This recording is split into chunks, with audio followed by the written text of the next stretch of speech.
banyak dosa, mau ke surga. Dulu Nabi Adam nyicipin buah khuldi, dikit aja nyicipinnya, salah, keluar dari surga. Antum ngaku banyak dosa, pengen ke surga, pengen masuk. Bagaimana cara kita mendapatkan ampunan dari Allah supaya semua dosa-dosa tadi dihapuskan? Kata Nabi, bypass cara cepatnya. Kalau di dunia ada cara cepat, di dunia ada pengawalan cepat, maka dalam rumus akhirat ada rumus cepat untuk mendapatkan ampunan dosa. Apa itu? Dapatkan rahmat Allah Subhanahu wa ta'ala.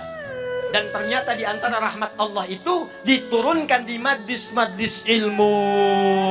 Diturunkan di majlis ilmu. Karena itu para ulama dulu, kalau ada orang banyak berbuat maksiat, banyak berbuat dosa, maka yang pertama diarahkan kepada mereka, datangi Syekh Fulan, datangi alim Fulan, datangi majlis ilmu Fulan, minta bimbingan kepada mereka untuk bertobat. Pernah ada seorang yang melakukan pembunuhan sampai dengan 100 orang dibunuh. Mabuk tak terlukiskan. Pencurian itu sudah kebiasaan. Zina dia praktekkan. Satu kali dia ingin taubat, terbersit di hatinya, saya ingin kembali kepada Allah Subhanahu wa ta'ala. Maka apa yang terjadi? Dia datang kepada seorang syekh, dia bertanya, "Ya syekh, saya ingin bertobat, bisakah seorang seperti saya tobat?" Kata syekh tadi, Allah akan menerima semua hamba yang ingin bertobat kepadanya. Datang ke masjid fulan, datang ke majlis fulan, datangi guru fulan, minta bimbingan untuk bertobat kepadanya. Karena dia yang paling mampu untuk mengajari engkau. Ini adab dari para ustadz, adab para kiai, adab para alim, adab para guru. Jadi kalau kita bukan pakar di satu bidang, maka rujuklah kepada guru yang lain untuk mengajarkan. Ketika orang ini berangkat kepada majlis yang disebutkan, ternyata di tengah jalan, belum sampai ke tujuan, di pertengahan maut datang menjemputnya. Tiba-tiba wafat di pertengahan jalan. Tahukah Anda apa yang terjadi? Saat wafat itulah malaikat kemudian turun, tapi terkejut mendapat perintah dari Allah Subhanahu wa ta'ala. Apa perintahnya? Saya ampuni dosanya, saya jamin surganya. Saya telah siapkan surga untuknya. Maka bawa dia, siapkan dengan kenikmatan-kenikmatan kubur yang telah disiapkan. Kenapa orang ini tiba-tiba mendapatkan nikmat Allah? Kata para ulama, ternyata orang ini saat ingin menuju majlis ilmu mendapatkan rahmat Allah Subhanahu wa ta'ala. Dibimbing di jalannya, setiap langkahnya dia istighfar. Astagfirullah, astagfirullah, astagfirullah.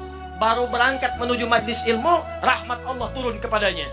Di tengah jalan dia istighfar, istighfar mengampuni dosa-dosanya. Langkahnya punya pahala datang ke majlis ilmu. Maka disitulah kemudian Nabi bersabda, buka hadis riwayat Ibnu Majah, nomor hadis 233, yang meriwayatkan sahabat namanya Abu Darda.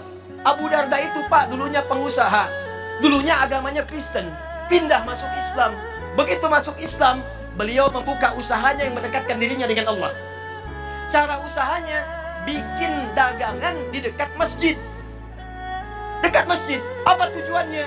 Supaya lebih dekat dengan Allah. Kalau tiba waktu sholat, tinggalkan dagangan, saya bisa sholat dulu.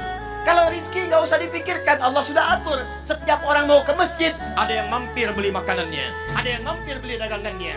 Sampai kemudian ditiru oleh para sahabat-sahabat yang lainnya. Sampai sekarang kalau Anda haji atau umrah, Anda dapatkan dekat Masjid Nabawi ada orang-orang jualan di sekitarannya.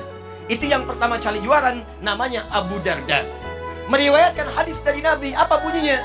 Kata Nabi, perhatikan kalimatnya, man salaka tariqan yaltamisu fihi ilma sahhalallahu lahu tariqan ilal jannah wa innal malaikata la tad'u ajnihatha ridan li talibil ilmi. Kata Nabi, siapapun yang menyiapkan dirinya, kemudian dia melangkahkan kakinya menuju majlis ilmu, maka saat dia akan melangkah itu, Allah telah menuliskan jaminan baginya. Setiap langkahnya akan memudahkan langkah dia menuju surga. Dan kalau penuntut ilmu mengetahui, ini bahasa Nabi, sejak dia akan keluar dari rumahnya, malaikat sudah menaungi dengan sayapnya. Di saat bapak ibu ini mau keluar rumah, datang ke sini, jangan dikira sendirian. Malaikat sudah memberikan naungan sayapnya, mengiringi kepergiannya dari mulai berangkat ke rumah sampai dengan ke majelis ilmu.